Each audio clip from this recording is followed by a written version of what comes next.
I'm Colby Melton, an SDI student enrolled in the FTH 202 Revolvers course. My professor is Dr. D.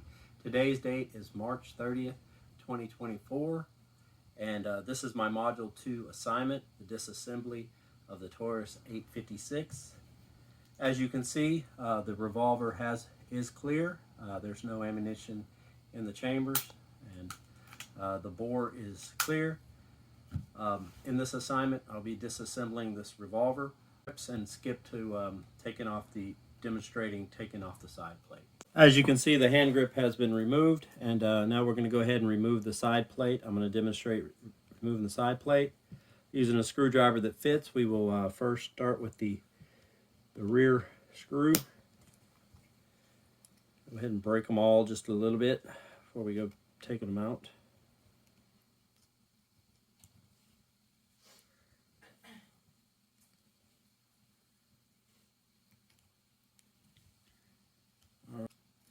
And it's important to keep them in the same order that you take them out. So I'm just going to place them off to the side, and we will stick them back through the plate once we have them off, have the plate off.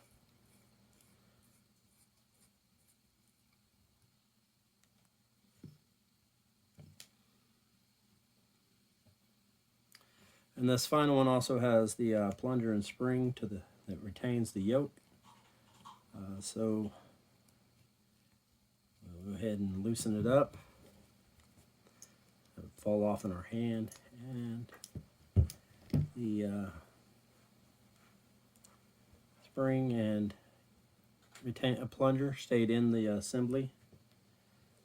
And then to take off the side plate, we're going to whack the where the grip holds a couple of times until the side plate actually comes off. And you see it's working up, and the side plate is off. Now that the side plates have been removed, we'll go ahead and identify some of the internal parts. First, we have the trigger, the hand, the transfer bar, the hammer. The firing pin is right there. This is the hand plunger spring assembly. This is the main spring assembly. And this is the cylinder stop. It locks the cylinder. And this is the cylinder, the barrel, with, of course, the bore inside of it. Discussing the coup, or the cycles of operation, first we have feeding. Feeding is accomplished manually. When we open the cylinder, we insert the rounds into the chambers, or the stored chambers, place it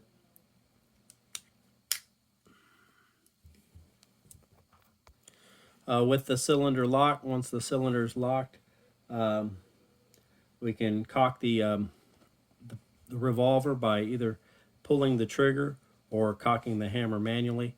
If we pull the trigger interacts against the sear of the hammer. It's got this double action sear here and another surface if it's manually cocked. As you see, the firing bar is the transfer bar is coming up. The firing pin's there. When we pull the trigger, it transfers from cocking to the actual locking. If we were to lock it manually, the cylinder locks in place. This is part of the lockup, is the cylinder locking in place to a line, or chambering also, because it's storing the moving a stored chamber into an aligned chamber, becoming the active chamber. Lockup occurs as we pull the trigger or continue to fire. It begins to fall. The transfer bar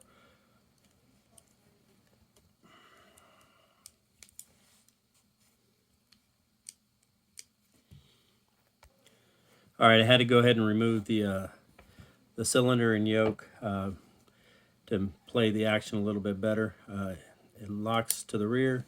Mainspring drives it as we pull the trigger. This comes forward, hitting the transfer bar, which hits the firing pin.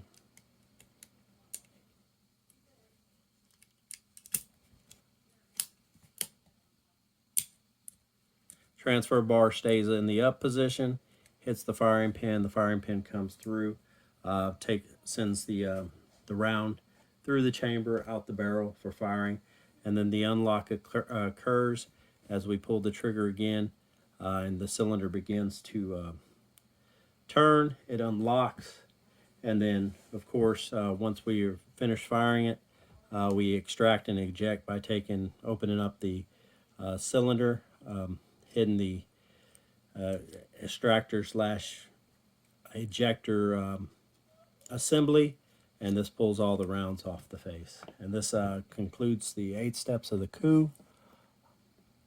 At this time, I'm going to go ahead and finish the detailed strip down to the frame, and then I will resume videoing to show you that the revolver has been stripped completely down to the frame. As you can see, the revolver has been completely disassembled, or the frame has. There's nothing left in the frame except for the barrel. It's the only thing still attached to the frame. Over here we have our cylinder, our yoke, our grip, side plate, mainspring. We have the hand plunger drive assembly. We have the thumb piece that releases the hammer with its 2 sears, double action sear and the other sear, the trigger, the hand, the transfer bar, and over here we have the cylinder stop locking. It's used for lockup. Additionally, right here we have the firing pin and the spring still attached to it. At this time, I will go ahead and reassemble the revolver off video, and then come back once the revolver is reassembled. I stopped at this point in the reassembly because here it had slipped off earlier, but we can see how the actual transfer bar works. The sear goes up, it stays in place, and as it comes forward, the hammer hits the transfer bar, transferring the energy to the firing pin, and you can see the firing pin come out. I'm going to continue reassembly. One additional part before I put the side plate back on. This hand moves the ratchet on the cylinder to turn the cylinder to the next chamber.